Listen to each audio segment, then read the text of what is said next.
Pemirsa, Bareskrim Polri mengungkap sejumlah fakta terkait penyelidikan aduan masyarakat mengenai ijazah Presiden ke-7 RI Joko Widodo.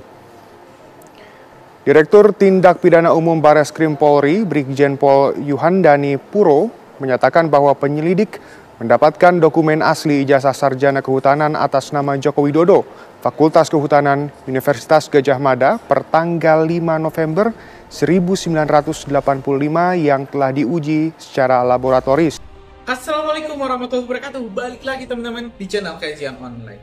Roy Suryo CS pingsan ketika melihat ijazah asli Pak Jokowi. Ya teman-teman, ketika Pak Jokowi membuka seluas-luasnya ijazah aslinya kepada seluruh awak media, Roy Suryo terlihat terdiam 1000 bahasa.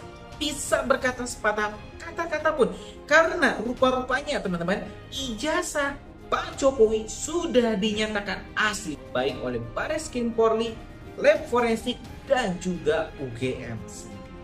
Nah, ini menarik.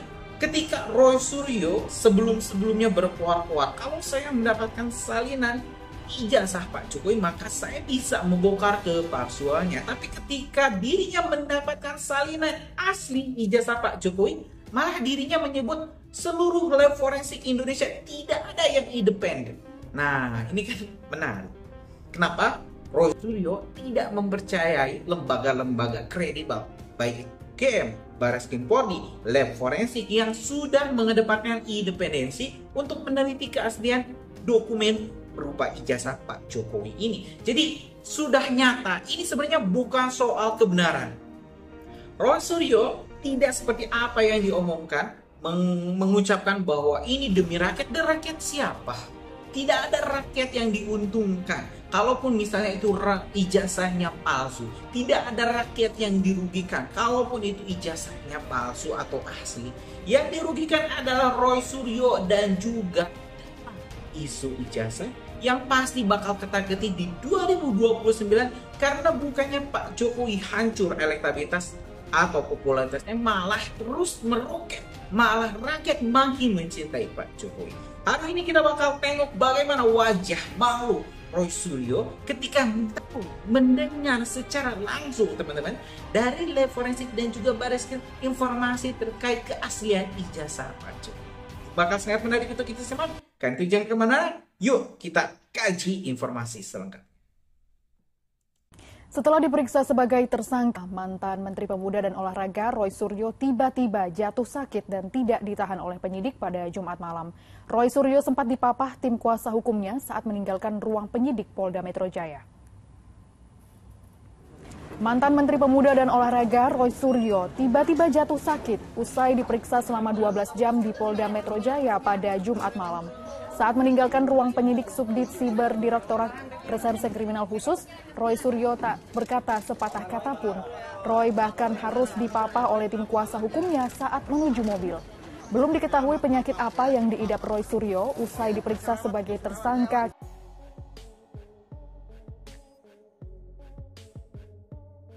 Namun salah seorang tim kuasa hukumnya menyebut mantan Menpora ini kelelahan akibat pemeriksaan maraton yang dijalaninya. Meski sudah ditetapkan sebagai tersangka, namun Roy Suryo tidak ditahan.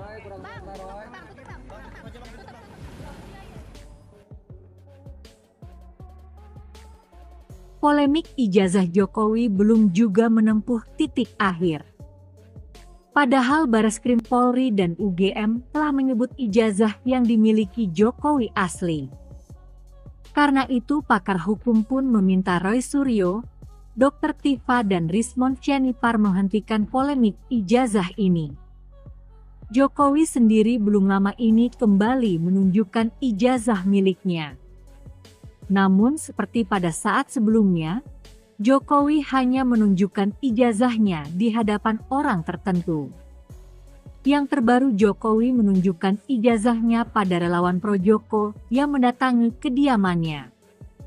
Dalam sebuah diskusi bertajuk Perspektif Hukum atas tuduhan ijazah palsu Jokowi yang digelar di Jakarta, Jumat 24 Oktober 2025, sejumlah pakar hukum menyampaikan pandangan mereka terkait validitas ijazah Jokowi dan dampak hukum dari tuduhan yang beredar.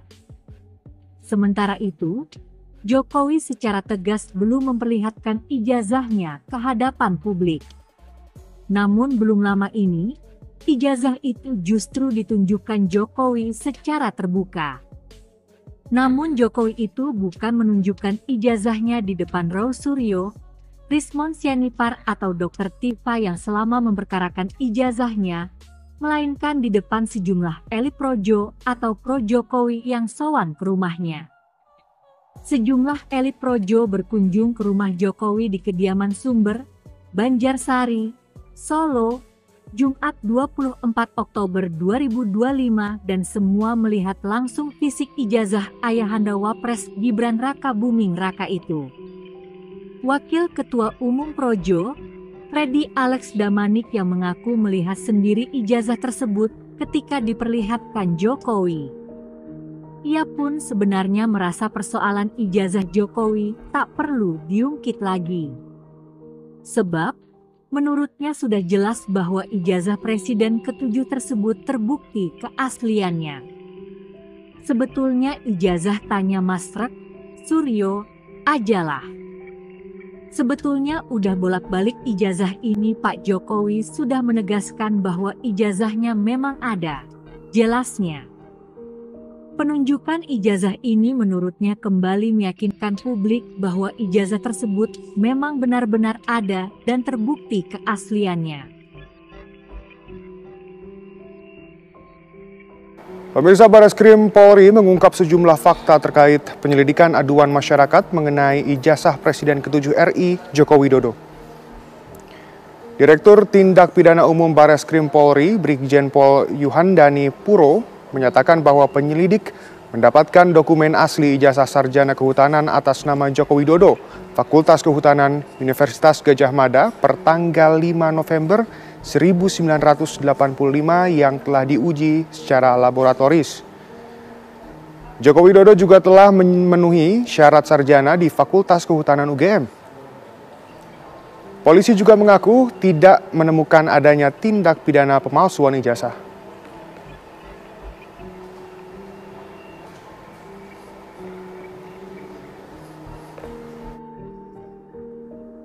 Penyelidik mendapatkan fakta bahwa benar Insinyur Haji Joko Widodo telah memenuhi syarat kelulusan sarjana di Fakultas Kehutanan UGM melalui bukti A. Adanya berita acara ujian atas nama Joko Widodo dengan nomor mahasiswa 1681 dengan ditandatangani oleh dosen penguji atas nama Dr. Insinyur Sumitro, Insinyur Sofyan, Insinyur P. Burhanuddin, dan telah diuji secara laboratoris oleh Puslapor dengan hasil identik dengan pembanding. Terhadap hasil penyelidikan ini telah dilaksanakan gelar perkara untuk memberikan kepastian hukum dengan hasil tidak ditemukan adanya tindak pidana. Kami sampaikan kepada rekan-rekan semua bahwa penyelidikan yang kita laksanakan ini bukan hanya sekedar menjawab dumas yang ada, namun kami dari kepolisian memberikan pemahaman ataupun kepada masyarakat fakta-fakta yang kita dapatkan, sehingga kita semua berharap situasi negara ini menjadi semakin tenang. Fakta, tapi merusak fondasi rasa percaya publik. Mereka tidak bilang ada bukti, mereka bilang ada yang janggal, ada yang disembunyikan. Kenapa tidak dibuka saja? Perhatikan, tidak pernah ada klaim final. Yang dijual adalah kecurigaan berkepanjangan. Dead air of doubt. 2. Injak rem logika sebelum publik sempat berpikir jernih. Setiap kali ada sanggahan ilmiah, mereka tidak jawab substansi. Mereka akan masuk mode dramatis. Nah lo, kok panik? Kenapa buru-buru membantah? Kalau bersih, buka semua dong. Artinya, kebenaran jadi irrelevan. Perasaan jadi hukum tertinggi. 3. Ciptakan fantasi peperangan moral. Ini yang paling berbahaya. Mereka bikin fiksi seolah sedang melawan rezim gelap. Bukan karena punya bukti, tapi karena ingin merasa diri sebagai pahlawan terakhir. Perhatikan gaya tubuh, gaya bicara, gaya mata menatap kamera. Itu bukan gaya aktivis, itu gaya dukun. Gaya orang yang meyakini dirinya dituntun oleh wahyu yang tidak bisa diuji. Dan selama publik masih haus tontonan dramatis, mereka akan terus produksi halusinasi ini. Karena yang mereka butuhkan bukan kebenaran, tapi rasa menang dalam perang yang mereka rekayasa sendiri. Sekarang pertanyaannya, apa bahayanya bagi bangsa? Ini bukan soal narasi ijazah palsu, itu cuma dalih. Masalah sesungguhnya adalah penggiringan kolektif bangsa menuju kebiasaan meragukan realitas apapun, termasuk saat realitas itu sudah dikonfirmasi oleh institusi resmi negara. Ini bukan kritik, ini destruksi epistemik. Kalau ini tidak diputus, demokrasi bisa tumbang bukan karena kudeta, tapi karena publik kehilangan kemampuan membedakan fakta dan fiksi. Sekarang kita masuk lebih dalam ke wilayah yang sering luput dipahami mayoritas orang. Kenapa Roy Suryo CS selalu menciptakan musuh tak kasat mata, dan kenapa mereka mustahil dilawan hanya dengan klarifikasi data? Jawabannya sederhana tapi mematikan. Karena yang mereka bangun bukan perdebatan fakta, yang mereka bangun adalah ritual keyakinan. Perhatikan baik-baik, mereka tidak menuding dengan argumen, mereka menuding dengan dramatik. Mereka tidak pakai logika verifikasi, mereka pakai logika kewaspadaan tingkat wahyu. Mereka tidak bilang, ini salah karena faktanya begini. Tapi mereka bilang, ada yang tidak terlihat, ada yang tersembunyi. Kita sedang dilindungi dari kebenaran yang disensor. Itu bukan debat, itu dogma. Itu seperti dukun yang bilang ada jin. Dan begitu Anda minta bukti, jawabannya sudah siap. Kalau kamu tidak melihat, berarti kamu yang tidak peka. Kalau kamu menyangkal, berarti kamu bagian dari konspirasi. Kalau semua lembaga resmi membantah, berarti semua lembaga resmi sudah dikendalikan. Ini adalah perang psikologis yang anti logika. Kalau Anda coba lawan dengan data, mereka anggap itu justru bukti bahwa Anda ketakutan. Kalau Anda diam, mereka klaim itu tanda kemenangan. Dan jika negara terlalu sabar, mereka akan naik ke level berikutnya. Terror of narrative supremacy. Mereka tidak butuh bukti. Yang mereka butuh cuma keyakinan kolektif. Karena selama banyak kepala berhasil ditarik masuk ke ruang halusinasi mereka, mereka menang meskipun secara hukum mereka kalah. Dan publik harus sadar, ini taktik lama.